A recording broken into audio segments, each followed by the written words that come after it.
Hey, what's up guys? JB here. So if you haven't heard by now, Final Fantasy Tactics will be making its long-awaited return to War of the Visions here, probably in the next 1 to 2 weeks. Now these are characters that brought so many of us here into the game, and I'm sure they will be bringing a few of them back as well. These are though year 1 units that came out very early in the lifespan of the game, and I think the question on a lot of people's minds out there is, with the immense power creep that the game has endured, are they going to be playable competitively in the year 2024 and beyond? Well, I am happy to say that all of the Tactics units have received extensive reworks and enhancements, and even some base stat upgrades there as well. So we're going to be going through all the units here one by one. We're going to look at the upgrades that they received, and I'll give you my take on whether these units are going to be competitive in the PvP landscape as it stands today. And we're going to kick it off with none other than Ramza and Orlandeau here today, the very first Tactics banner that did appear in the game so long ago. Now, Tactics was #1 on my list in terms of rerun collab candidates, and these reworks are extensive enough that I am going to be giving these units the full review treatment here, and I am super excited for this one, guys, so let's just dive right into it.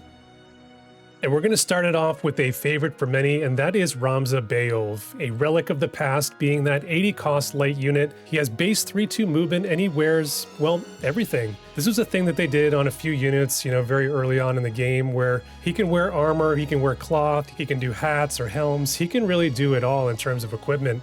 And that is actually a competitive advantage in the game as it is today. It gives him so much flexibility in terms of what armor and especially what TMRs he's going to have access to. Now, speaking of the TMR, his is absolutely awful. It is a contender for one of the worst TMRs in the entirety of the game. It's always been bad, so I'm not even going to waste any more time talking about it here today. As for Ramza's stats, this is a very old unit, and his stats really weren't super good to begin with. And there has, in fact, been power creep in the statistics department earlier on this year, starting with Jume the Celestial. So you can see on the chart here, though, that even despite some of the modest stat upgrades that the developers decided to give him, he really is not competing with these next generation units, really in pretty much any category. He is going to be approaching the ballpark a bit when it comes to his HP. His agility is admittedly pretty solid. Other than that, though, he's going to be far below what we're seeing for modern units, especially when it does come to his accuracy, which is a pretty big pain point for him. Now, in terms of mitigation, 0 defense and 6 spirit, no changes there, and really not much of a change when it comes to his resistances either. They did give him another 5% in slash resistance, getting him up to 20. Now, unfortunately, they really didn't do anything for him in terms of his base magic resistance, and that is going to be a bit of a problem for him here in the current meta. We have had a slew of big damage, magic damage dealers in specific, that have come out recently, and they really are dominating the current meta landscape. Now, for ailment resistances, he is going to have 50% against silence and slow. Now, Ramza is technically a hybrid unit where he does have, a majority of physical attacks, but he does have some magical scaled attacks that he also does have access to. So the silence is, generally can be useful for him as well. Now, for his mastery ability, there are no changes there. He still has the slash pen, which is nice. The 140 Awakening, though, is all new. This is where he's going to get the 15% wide resistance to both physical and magical attacks. So that is going to be protecting him, especially against those large diamond AoEs. So that is something that we do like to see on newly released units. I do like that they've given that here to Ramza. I will say, though, that this is a bit of a light touch, when it comes to the Awakening with just these 2 effects here, especially when you do compare it directly to some of the upgrades that some of the other Tactics units got. And definitely the short end of the stick, I would say, here for Ramza. I would have liked to have seen another effect here. Now, as for the passive abilities that you can equip onto Ramza, this has always been a big pain point for this unit. It's always been a problem for him. His passives are really bad, and I think that they really needed to fix this, to really, kind of put him on a better place. Unfortunately, they didn't, so I think in most cases, just stick to the ninja passives. Those are generally what we've used in the past, for the agility and the luck. That's generally what we've used on him in the past. Major upside, though, when it does come to this unit's mobility, he is able to achieve 5-3 movement innately, and with a TMR buff, he can get up to 6-4, not something that we've seen on really any, recent units. So that's definitely a big feather in the cap of Ramza here, and it gives him a lot of flexibility in terms of, how he's able to buff and support your team on those initial turns. All right, guys, into the bread and butter here. And as I said there at the beginning, these units have received significant changes. And in the descriptions here, I will be bolding the things that have changed. So let's go through them here one by one. Now, as for the buffs, the first one here is a heal to his ally. It does scale off of his magic value. It's not very good, and it really never has been. They have made adjustments to the majority of his skills, so I don't know why they left this one here alone. I think the absolute best that you can expect out of this skill might be a 3 to 4k HP heal. I think this was really an opportunity to lean into maybe that supportive DPS role for Ramza. Unfortunately, they didn't, so I think in most cases you can probably just leave this skill off. On the other hand, his main buff Shout has received major upgrades. Still has that massive diamond targeting pattern, but you can see all of the effects here, getting the attack, the magic, also the physical damage mitigation, adding in the defense buff that it didn't have initially.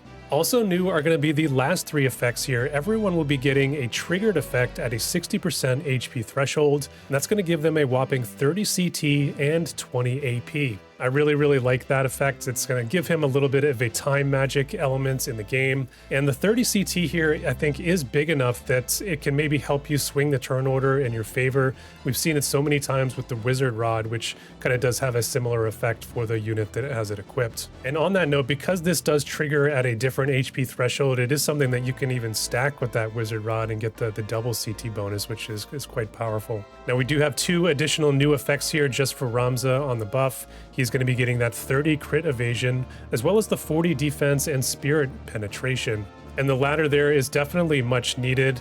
He doesn't have any defense or spirit pen innately in those passives, so it does help him be a little bit more competent of a damage dealer. Now, one other nice thing that they have done here with this skill, and actually all of the buffing skills for the tactics units, is that they have gone to the modern 4 turns of duration on the buffs, which I do really love that they've done that.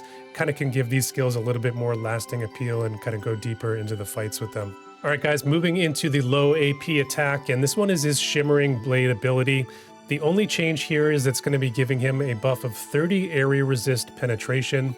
I do like this one too. Area resist pen is something that the majority of newer units are getting access to, and this skill itself was already, I think, a pretty decent one with the defense and spirit break tied into it, and then the defense penetration debuff that it does apply to the enemies there as well. Now, the next one up here is going to be his double break skill. 2 changes on this one. We do get the general dispel ability prior to the damage. Definitely always nice utility to have on your team. The modifier and the targeting pattern have also received enhancements here, going to an extra large 250% mod. And it is going to be a little bit more flexible in its targeting pattern, kind of going in that full square around him rather than the 1 tile cross. I do wish maybe that they increased the attack and magic debuffs here, maybe to a 50% or better. It's still, I think, going to be a decent ability. The general dispel alone, I think, does give him a reason to use it, which, he really never favored this one in the past. So, I think this one's generally a thumbs up as well. Now, the next skill up here is going to be his triple blow chaining attack. Again, 2 changes are going to be coming in on this one. We have the re-raise dispel prior to the damage, and then a 38% slash resist in peril as well. The modifier is going to be getting increased from medium to large, and then once again we have upgraded the targeting pattern to that full square around him. This one I think is a great attack for both PvE and PvP. I do really like the guild raid potential on this one, where it does add in that slash and peril there prior to the attack. Now his job 25 ability is up here next. This one is a self buff. This one is going to give him that 3-hit physical barrier and then the unit resist buff on top of it. They are going to be upgrading this skill here as well. It's going to be adding in an auto heal back that does trigger when Ramza hits 40% HP or less. So this one's pretty good. I think this one's fine. It's the majority of his survivability is going to be kind of coming in this one buff here. Again, though, it does feel like a little bit of a lighter touch on this one. I would have liked to have seen maybe some kind of a sealing effect here, maybe either for the barrier or maybe a general dispel. Maybe upgrade the barrier to a general one or a 50% potency. I think the sealing effects, though, in particular, really would have solidified a nice role for him. Now, last but not least, we are going to have the limit burst. It's also getting an upgrade. The targeting pattern is now a full 3x3 block, still retaining the general dispel capability. It is going to be adding in the general barrier break here. So assuming Ramza has not been sealed, this is going to be able to break any kind of barrier in the game, which is definitely massive for him. And then finally, we do get that 38% magic imperil here prior to the damage as well. It's going to be giving him just a little bit of upside here in magic-focused teams. So overall here, in terms of the enhancements in the main kits, there are a few things to like here. I think my main issues, though, are going to be the subpar passives that we did talk about here in the last section. They are among the worst, if not the worst in the entire game. I think the AP management, is a little bit of a concern for him and kind of ties him into the Ragnarok weapon, which kind of does give him a little bit of help there. And then without any ceiling effects kind of baked into the kit here, his utility is really, really weak against the Dispel ability, which is pretty rampant in the game today. So definitely something to keep in mind when you are building a team around him. Now, Ramza, of course, is part of the Sword B warrior class. It was in very rough shape coming into 2024, but it has gotten quite a bit of love this year. Both Lilith and Sonil, who is a free unit that you can grind out in the far plane, have come in as nice 70 cost options. The new Lucio and especially Cypher are the 100 cost stalwarts for the team. I do think that Bartz could maybe be part of that conversation as well, but I think that he's really in need of some enhancements now to be able to compete, at the top end of the game. That is really going to be it, though. The rest of the units here, they really have been power crept quite substantially and are kind of in need of their own upgrades to kind of get back into the thick of things. And because of that, I do think that Ramza, with these enhancements, does become kind of one of the top options, within this warrior class. I think that he does have kind of a specific niche and that he is a bit more of a, a supportive DPS. He can kind of come in here and buff up, some of these carry units and, maybe be able to create a nice team that way. Now, one of the biggest strengths for the warrior class here in general is that they are able to be kind of a bit more evasive, with some of the vision cards they have access to. Unfortunately, Ramza really didn't get much of any bump in his base luck, so I don't think that he's going to be super competitive that way, unless maybe you are able to work in his ninja buff, Utsusemi, for that huge, evasion steroid. Now, in terms of those vision cards, some significant ones have been coming in this year, especially through those collaborations like the Cloud and the Sefer cards are, some of the best that they've gotten this year. Overall, though, I think this is going to be a good class. I do think that it is trending up, but I think that it is still in need of some further development, especially on the unit front. As of today, though, I do think that it has some nice overlap with the Greatsword team, the Knight team, and also the Devout team. So, there could be some nice team building options there where you are branching out into some of those other jobs to, make a cohesive team.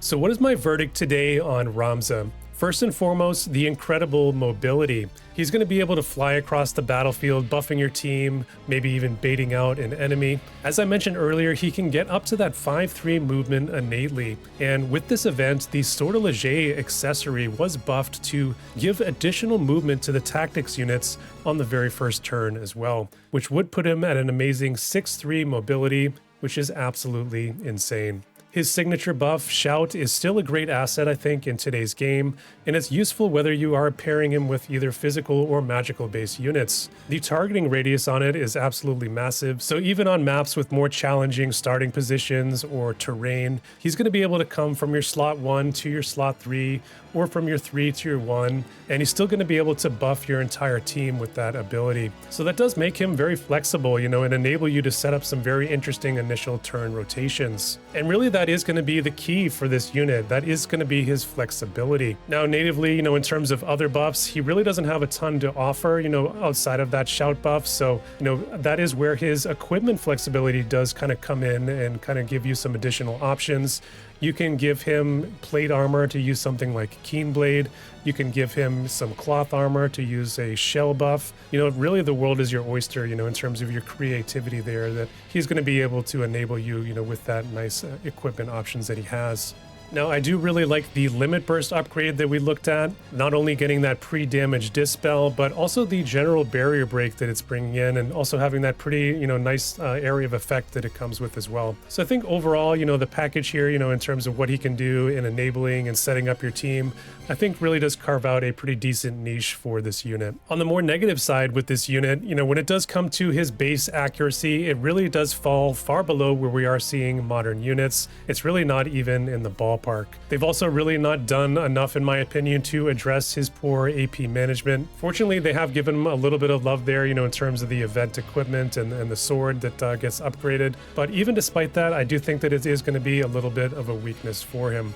On the survivability front, I'm not sure that this unit is bulky enough to get by in the modern game, especially when he doesn't have a courage or a re-raise or any kind of reflex ability, especially when it comes to against magic damage where he does carry that innate negative weakness. And, being that he doesn't really have any ceiling effects, to protect what little survivability he does bring into the fight. And finally, to kind of top everything off here, despite some modest stat upgrades, Ramza is still coming in well below average, in pretty much every major statistical category. And to add insult to injury, his innate passives, which have always been lackluster, even on his initial release, are now even more so compared to today's modern units, where the power creep there has been extensive and, most units are getting anywhere from 4 to 6 relevant attributes in just a single passive. Now, overall, I don't think that this unit is going to be competitive at the very top ends of the game, but I do think that he has gotten enough unique attributes here and enough that he can bring into the fight where he can find maybe some niche usage in various teams as a buffer enabler type unit. I think one of the bigger strengths for this unit has always been his PvE chaining capability, especially when it comes to guild raids,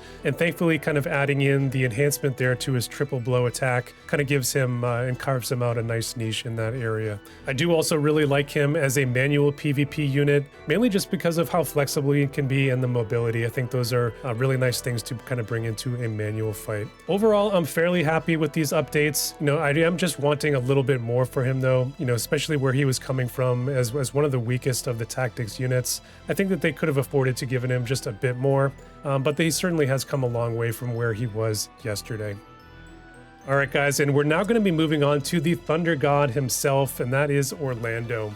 Now, this guy was the crown jewel of the original collaboration, and he was such an amazing PvP unit for such a long time, as I'm sure many of you out there can remember. In those early days, so many players pulled this guy and kind of built their accounts around him. So let's see what the developers have done to try and bring him back here into the fold. Starting with the TMR, after all this time, it's still honestly a pretty good one. 5 agility on the base stat, and a 35% 3-hit general barrier. It's still a very nice and usable effect. Now, unfortunately, this TMR only has one use, so maybe not the best one to use for Guild War purposes, but overall, I do think that this is a valuable TMR, especially for newer accounts, and especially for a unit like Orlandeau himself, who really doesn't have a ton of worthwhile buffs innately. So I still like this one, although it is pretty limited on who is able to equip it. As for the stats on Orlandeau, he was already in a better position than all of the other tactics units in most of the key areas, and he definitely got preferential treatment here once again.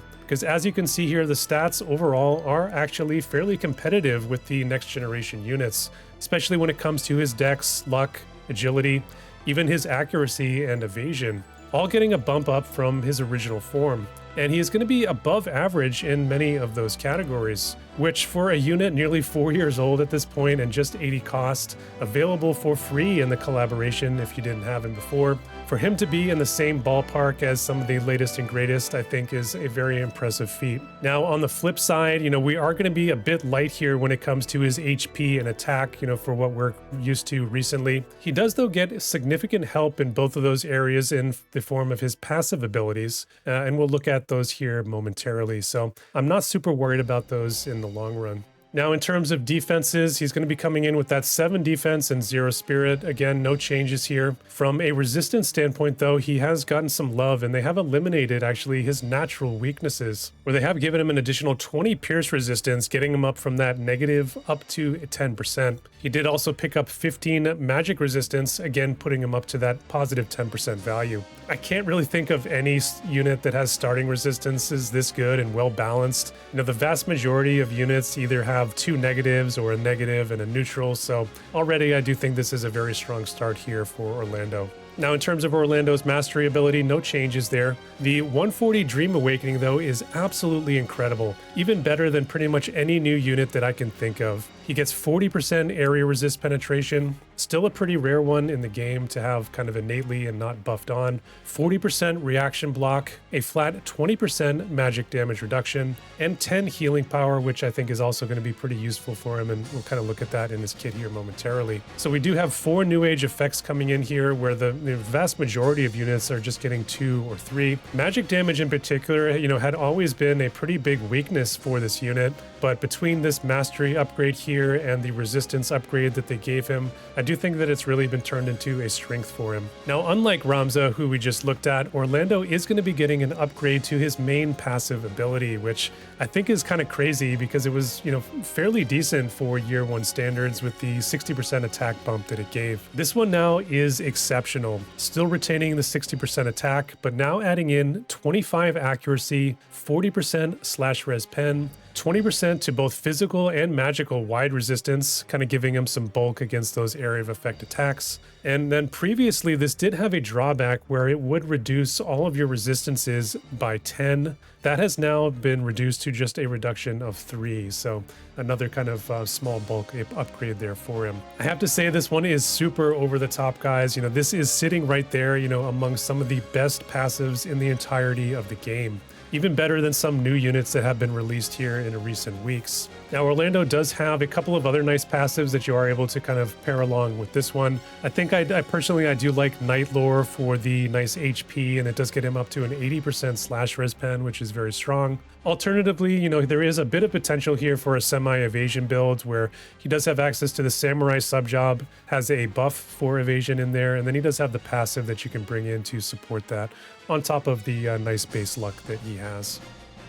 All right, guys, let's get into the skill upgrades here next because they are substantial. Orlandeau only has one buff here in his main kit. It's his Crest of the Black Lion skill. It had previously been upgraded in the last round of enhancements a couple of years ago, and they have done it here once again. Now, in addition to the attack and the AP restore that it bestows, it does give him a big bump in his area resistance. It is conditional, though, on him being above a 70% HP threshold. With these enhancements, though, they have tacked on a 40% unit resistance on there as well, making him very well-rounded here defensively.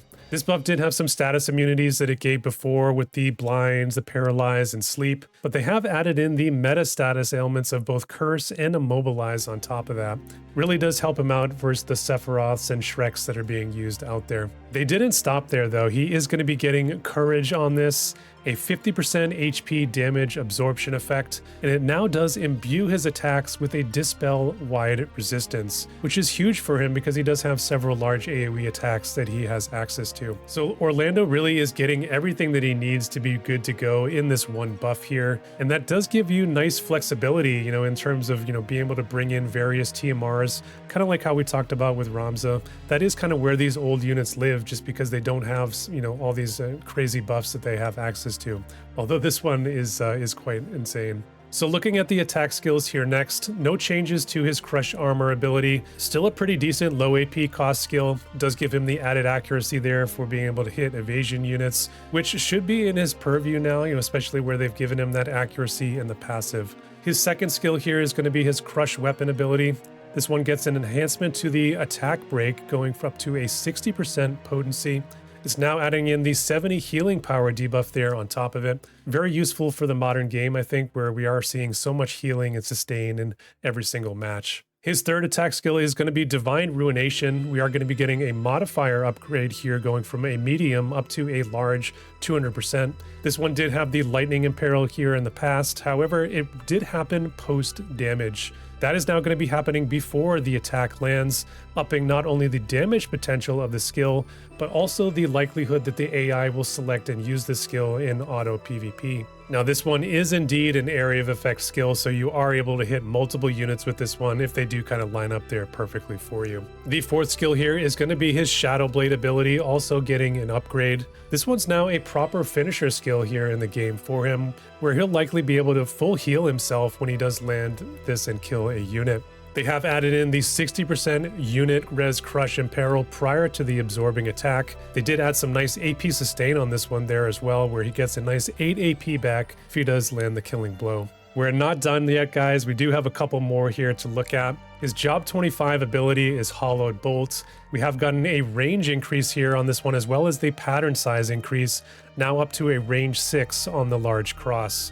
Now this skill was already pretty decent for an 80 cost unit with the Courage Dispel and the 30 slash res and peril. We've now added in a physical barrier break and a nullify CT up on that list. There's no other way to say it, guys. This is an exceptional skill now. We haven't seen anyone in the game recently with the null CT debuff on an attack other than Zidane from Final Fantasy IX. So I do absolutely love that tech, where we've been seeing more and more of the CT up, kind of coming in and filtering into the game on various skills. This ability is so good, in my opinion, that I would put it right there, next to Cypher's Bloodfest ability, in terms of its overall value and impact that it can have on a match. Now, last but not least, we do have the Limit Burst also going to be getting an enhancement here, and that's going to be starting with the range increase going from 5 up to a 6 on the large diamond. The AP cost is going to be coming down as well from 43 down to 33. The modifier going from a large 200 up to an extra large 240%. And then we are going to be getting 2 additional pre-damage effects here. This skill is once again going to break physical barriers, so he now has 2 different skills that are able to do that. This one is also going to be dispelling distance-based barriers, honeycomb or force barriers as they're often referred. And those are the type of barriers that do scale up in potency, the farther you are away from the target, and are not dispellable by normal barrier breaks in the game. And the fact that he can remove those here is a wholly unique capability where he is able to remove both the physical and magical versions of that effect. We do have a unit in the game who can remove the magical version with Shrek on her Limit Burst. Very soon we will be seeing Garusa who can remove the physical version also on his Limit Burst. So previously we didn't have anybody that has the capability to do both. That is going to be a first in the game here for Orlandeau. Now, if all of that weren't enough, this Limit Burst does have 3 additional effects that came in the last round of updates. He is going to get that self-haste, the very underrated debuff resistance, and then the reduction in the AP consumption by 25% on top of it. Top to bottom here, it's really hard to have any complaints at all with this kit. We have Modern Bruiser utility and self-sustain, secondary and tertiary survival mechanics, status immunities, great AP management, flexible targeting and range, and one of the more compelling packages, I think, when it comes to both breaks and imperils that exists thus far in the game. All right, so what about Orlandeau's job class? Well, alongside Agrius and Delita, he is going to be part of the Sword A Red Mage group. Bar none, one of the better classes that has been developed in the era thus far. The units, though, are on a bit of a downswing. The best of the group were kind of part of that ice-water synergy that was in the spotlight a couple of months ago with Gilgamesh and Glaciella. So Orlandeau kind of bursting onto the scene here. I do see him as very playable if you're someone who is invested into this group, and I think could be a very nice partner with Gilgamesh, who can kind of provide that courage ceiling mechanic, which he desperately needs as well. Combine those things with, some of the best vision card access in the game, and I think there's a potential recipe there for a nice competitive team. Maybe not in quite a good of a meta position as Katana or Black Mage or Devout is at the moment, but I think that Red Mage is on very solid ground here. Solid enough that any new unit that kind of comes in here in the next couple of months has the potential to instantly propel this group back into the meta spotlight. So what is my verdict today on Orlandeau?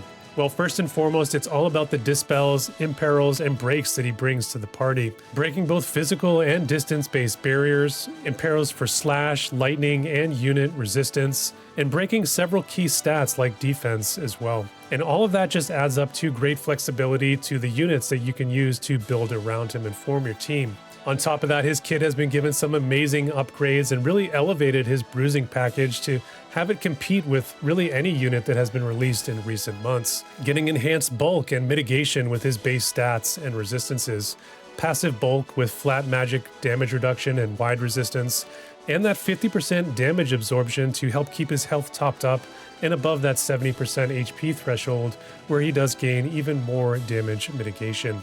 On the more negative side, Orlandeau is going to be coming in well below average in his defense penetration at just 30 innately. At least at the moment, I don't view that as a major issue. There is not a lot of defense out there currently in the meta, not a lot of tanks being used, but definitely something to watch for here in the future. Thankfully, they have given him a little bit of love in terms of the Nagnarok upgrade. That does get him an additional 20 defense pen, so you are able to kind of bring that into the build. Now, although Orlandeau did receive a pretty big stat bump, especially in comparison to the other tactics units, when it comes to his HP and attack, he is going to be coming in well below the next generation averages. I don't think that this one's going to be insurmountable for him though either, particularly the attack value, which, you know, when you do furnish him with the 60% attack passive that he does have access to, and in a full build, kind of, you know, fully kitted out, he's going to be approaching that 1800 attack value or beyond, you know, especially if you reincarnate him. This unit, like many, is going to be a bit wary of the general dispel effect, where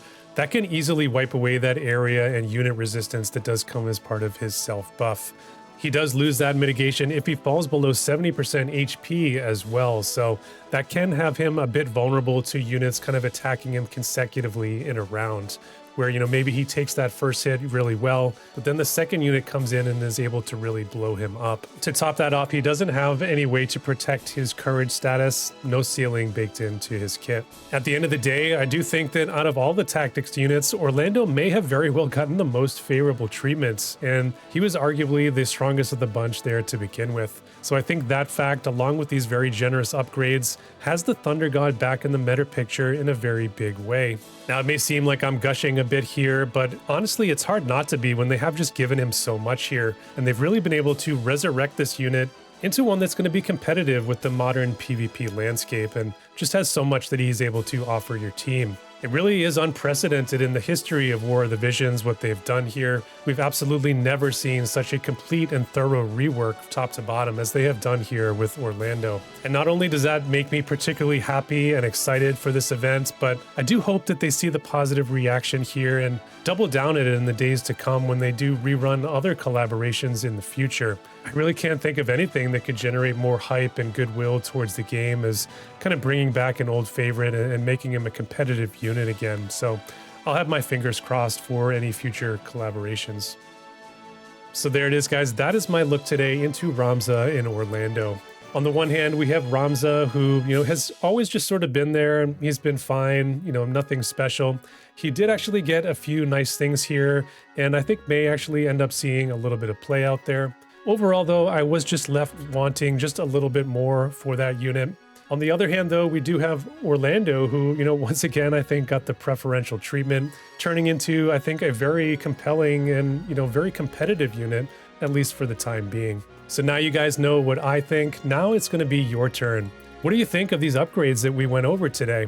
Are you excited to see Tactics back in War of the Visions? Or are you a returning player who is going to be reinstalling the game to kind of get your hands on these units and enjoy them once again? Definitely let me know about that in the comments down below.